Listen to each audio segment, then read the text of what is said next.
Hi guys, welcome back to నరేజ్ అని YouTube channel. ఈరోజు బాబుతో ఏడుస్తున్నాడని సెంట్రల్కి వచ్చాం. సెంట్రల్లోని వాడికి గేమ్స్ అన్నీ ఆడిద్దాము. చూడండి ఆడు ఎంత హ్యాపీగా ఉన్నాడో, ఆడుకుంటున్నాడు. మొత్తం ఓవరాల్గా సెంట్రల్లోని ఆడే ఎంజాయ్ చేస్తున్నాడు. అంటున్నాడు చూడండి. ఆడు ఫన్నీ మూమెంట్స్ వాడుతూ అలా ఎంజాయ్ చేస్తూ నన్ను నేనుగా అంటే వాడి హ్యాపీనెస్లో మనం హ్యాపీగా ఉండొచ్చని నిజంగా పిల్లలతో ఎంత హ్యాపీగా ఉంటుందని ఈరోజే చూస్తున్నాను. చూడండి వాడు ఎలా ఆడుకుంటున్నాడు. ఆ కుర్చీ ఎందుకు వదిలేడు, కుర్చీ ఎక్కిపోతున్నాడు. బాగుంటుంది అబ్బా పిల్లలతో మాత్రం. ఆడు చూడు ఎలాగవుతాడు. చిన్నప్పుడు మనం కూడా అలాగే అయ్యామేమో అని అనిపిస్తుంది. చూడు ఎలా చూస్తున్నాడు, అందరు కలిసి నవ్వుతున్నాడు చూసుకొని. చూడు నాగా చూడు ఎలా నవ్వుతాడు. చూడు ఆడు మొత్తం ఎంజాయ్, ఆడు స్మైల్లోని మనకు నిజంగా ఏదో తెలియని ఫీలింగ్ ఉంటుంది. ఆడు నవ్వుతుంటే చాలు ఆటోమేటిక్ మనకు కూడా ఏదో తెలియని హ్యాపీనెస్ వచ్చేస్తుంది. చూడు స్మైల్ చూడండి. ఆడు స్మైల్తో నిజంగా కోట్లు ఆస్తున్నా ఆ స్మైల్ రాదేమో. చిన్నప్పుడు ఆ స్మైల్ వేరు. బండి ఎక్కించాం, బండి మీద అయితే తిరుగు చూడు ఎలాగవుతాడు. ఆడికి ఇప్పుడు 10 months అయినా సరే చూడండి బైక్ తీసి ఎలాగవుతున్నాడు. ఫన్నీగా ఆడు గేమ్స్ అన్నీ ఎంజాయ్ చేస్తూ ఆడుకుంటున్నాడు. బైక్ బోర్ కొట్టినట్టు ఉంది. ఇప్పుడు వెంటనే బైక్ మీద దిగిపోయి కార్ ఎక్కుతాను అంటాడు. చూడండి కార్లో షిఫ్ట్ అయిపోతాడు వెంటనే. ఇప్పుడు పిల్లలు అయితే కార్లో చూడండి ఆడు ఎంత ఎంజాయ్ చేస్తున్నాడు. ఆడ ఏజ్లో నేను ఆ కార్ ఎక్కలేదు కూడా లేదు. అప్పుల్లో మనం అంతగా ఎక్కేవాళ్ళు. ఆ కార్ ఎక్కి ఎలా తిప్పుతారు చూడండి. ఆడు చూడు వీలింగ్ అదంతా కార్లో ఆడు ఎంజాయ్ చేయడం. బైక్ నుండి ఆడు మొత్తం ఓవరాల్గా ఆడికి మళ్ళీ బైక్ కావాలంట. బైకు కారు అన్నీ అలా ఎక్కుతూనే ఉంటున్నాడు. ఆ రోజంతా చాలా ఫన్నీగా చాలా ఎంజాయ్ చేసాం.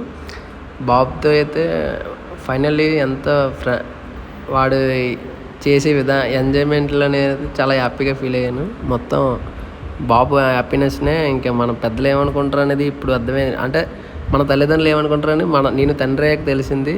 వాళ్ళు కూడా పిల్లల ఆనందం గురించి ఏదైనా చేస్తారు. వెనకట్లో మా వైఫ్ చూడండి జానీ ఎలా పిల్లల హ్యాపీనెస్ గురించి పెద్దలు ఉంటారనేది నిజంగా నేను తండ్రి అయినాకే తెలిసింది. అంటే నాకంటూ కొడుకు ఉండేకే తెలిసింది. వాడు కార్ తెప్పడం చూసారా, వాడు స్మైల్ ఏదో పెద్ద నిజంగా వాడే తోలిసినట్టు ఆ ఫీలింగ్నెస్.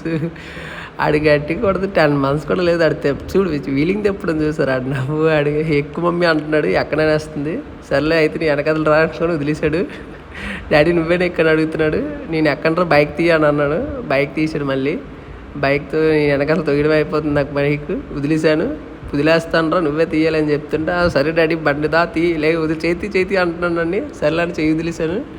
చూడండి బైక్ ఎలా తిప్పుతాడు. హ్యాండిల్ అటు ఇటు చూస్తాడు. డాడీ చేతి నువ్వు అని అడుగుతున్నాడు. సరే తీసాను. చూడు ఆడేవే తిప్పడం చూడండి. ఇప్పుడు తిప్పుతాడు, అద్దం పీకేస్తున్నాడు. అద్దం నోట్లో పెట్టేసుకోవాలంటే ఆడికి ఏదైనా ముందు నోట్లోకి వెళ్ళిపోవాలి. దాన్ని టేస్ట్ చేసేయాలి. అద్దాలకి గాజు అన్నిటికీ వదలట్లేదు. ఈసారి ఎలా కాదని వీడికి గేట్ చేసాడని దింపిస్తురా నేను వదిలేస్తాను నువ్వే పడగలంటే డాడీ నువ్వు అర్జెంట్ లెగిసిపో పక్కన నేను తెస్తాను వదిలే చేతి అంటున్నాడు చూడండి. ఇంకా ఆడేలా మొత్తం నడిపేస్తున్నాడు బండి. చేతి ఆగో చూడు యాక్సిడెంట్ అద్దంగా మాత్రం నోట్లో పెట్టేసుకోవాలి. నేను అడిగి అది బాధాడదు, ఇంకేం కాదు. ఓవరాల్గా అయితే ఆ రోజంతా బాబుతో అయితే ఫ్రెండ్లీగా నాకు చాలా బాగా నచ్చింది. కార్ అన్నీ ఓవరాల్గా టోటల్ అయితే ఆడితో ఆ డే మొత్తం చాలా హ్యాపీగా గడిచింది. ఇంకా ఆడలో ఇంకేముందబ్బా, ఆడ స్మైల్ చాలు అబ్బా మనకి. నాకైతే ఆడ స్మైల్తో చాలు నేను హ్యాపీగా ఉండడానికి. టోటల్గా ఆడి చూడు ఆడి తిప్పడం ఆడితే చాలా బాగుంటుంది అబ్బా. నాకైతే నా కొడుకు అంటే వాడు హ్యాపీగా ఉంటే నాకు చూడాలని ఉంటుంది. ఆ దేవుడికి ఒకటే కోరుకుంటాను. ఈ హ్యాపీనెస్ నాకు లైఫ్ లాంగ్ ఉండాలని కోరుకుంటాను, ఇంకేం కాదు. ఇదే నా లైఫ్, మై లైఫ్.